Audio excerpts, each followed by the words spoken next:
Liverpool 2.0 under Arne Slot is looking really dynamic. Things look pretty good so far. The preseason was fantastic in a way, even though we lost one game. The way he's experimented with the squad, playing two back-to-back matches against Athletic Club and Anfield, I think the squad looked really good in certain phases, but again, defensive conundrums do exist and they still will, right?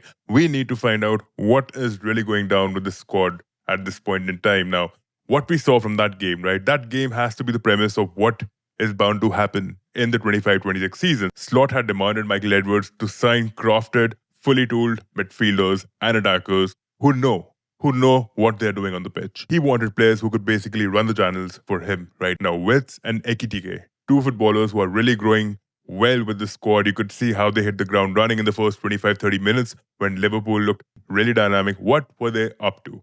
So Soboslai was deployed in the double pivot with Gravenberg at the back. Gravenberg was given the responsibility of manning this side of the pitch, right? And stepping up ahead while Soboslai was right here in a more deeper position. Wets was hovering in these spaces, Ekitike embodying the false nine role. Gakpo had the responsibility of making runs, charging at the defense, making direct runs in behind, and trying to supply the balls to Ekitike and Wets. And to a certain extent, this plan did work wonderfully. You could see how well in sync all these three attackers were. And it's not just these three, it's our number 11, Salah, who also had a phenomenal game, a lot of influence in the game.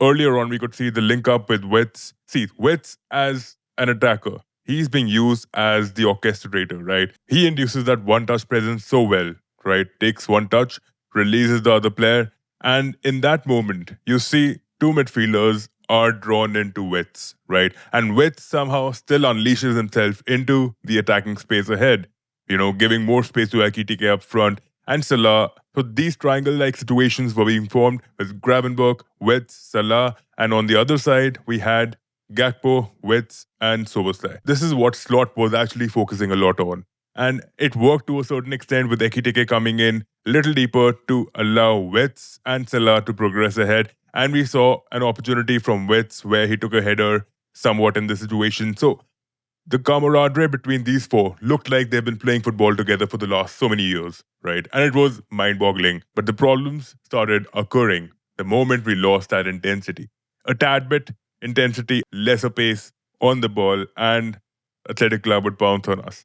And this is where we were yet again, getting exposed. Konate would be hovering around, marking this guy. Endo was the Lone Ranger left in behind. Kirkes in the situation. And Frimpong was tasked to run this flank right here and even converge into the inner spaces to provide some depth to Salah, right? Who was diverging in those moments into the wider spaces. And it just looked like Liverpool in the attacking phase were very dynamic. But that just lasted for 25-30 minutes, right? Now, if you look at all these profiles, we don't have a Luis Diaz right now. Darwin Nunez is most likely going to Al Hilal, correct? Isak, maybe not. We don't know about him if he's going to be incoming or not. Now, we have lost two really good players, Darwin Nunez and Luis Diaz, who at least provided that physicality, if not any goal scoring opportunity. Even though Luis Diaz was heavily undermined in the Liverpool squadron, I think Luis Diaz's second half of the season is where he actually stepped up and Gakpo was missing. Now, who is going to do that for us? Are we expecting an Ngumoha or McAllister filling in the ranks when Gravenberg is tired, getting into a double pivot situation with Soboslai and vice versa? A Robertson stepping in for Kirkes, a Van Dijk who's obviously going to be starting ahead of Endo, a Curtis Jones who should be playing ahead or maybe as a defensive midfielder. Where do you think his position is going to be the best?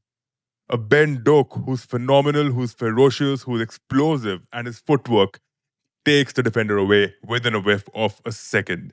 Harvey Elliott again. I don't really think Harvey Elliott is actually compatible with the physicality aspect of the league. I think he's going to get hit on transitions really bad. So I think Harvey Elliott is always going to remain a squad player. Now, when you talk about Endo, he did a phenomenal job as a centre-back in the last game, but will he really live up to it? We haven't really seen Endo playing the entirety of a 38-game league. We've seen him in phases under Klopp, in phases under Slot. So I'm not really sure if Endo, even though he can do the job on his day, Does he actually have the consistency, the endurance to play week in, week out? In this situation now, Luis Diaz, talking about Luis Diaz, I think we have lost a gem. And to be honest, this transfer was orchestrated by Michael Edwards, of course, because he wanted the funds to bring in Isak.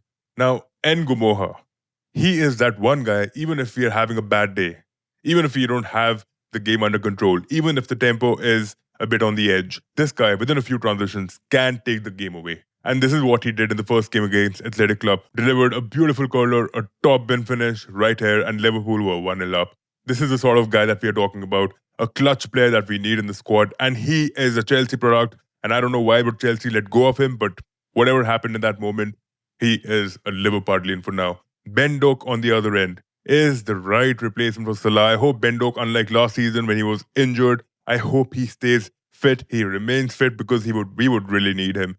If we are not really signing anyone else, Chiesa, man, he doesn't look the same at all. And I fear that he has to leave the club, and that would be the right decision if he wants to get any minutes under Italy in the World Cup. But focusing on our squad for now, midfield, defense, attack. The sustainability rule is these players need to be consistently performing out there. How? When we have enough depth. Do we have enough depth? No. If Darwin Nunez and Luis Diaz have left, we need an Isak for sure, right? With Ekitike, Gakpo, Salah, these four attackers can play any role they want to in the front line. They are really versatile, they are crafted, but in order to have a good supportive system, we need to sign more players. Thankfully, Ben Doak and Gumoha are there to cover them up on the flanks. Curtis Jones can act as a number 10, and I love the fact that we have a press-baiting midfielder who can literally release the stress, the pressure all of a sudden and release players like Wirtz, Ekitike, and Gakpo in those spaces ahead, right? But be honest about this. Have you seen Gakpo playing a full season ever for Liverpool? I haven't. Unfortunately, I haven't. Nunez, yes. Van Dijk, yes. Salah, yes. Mane, Firmino, those players, we can't really find a replication of those players at all. So how do we build the same level of consistency? By getting in more players into the squad. Now, Soboslai's revelation of a deep-lying playmaker has worked brilliantly for Liverpool, right? Next to Gravenberch, we could see the chemistry was oozing out there.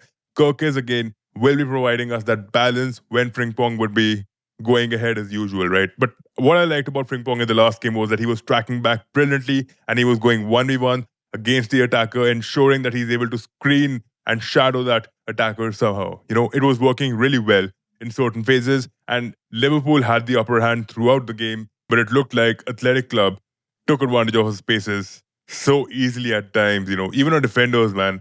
For the first goal that we conceded, the reaction time was so poor. We should have actually responded in a much, much better way. Where's Endo? Right? This was something what the situation was like, and the player took a shot from here, right? We definitely need to replenish our defense. If you don't agree with me, let me know what you think in the comment section below, but I hope I've done justice to what we've seen in the preseason so far under Arne Slot.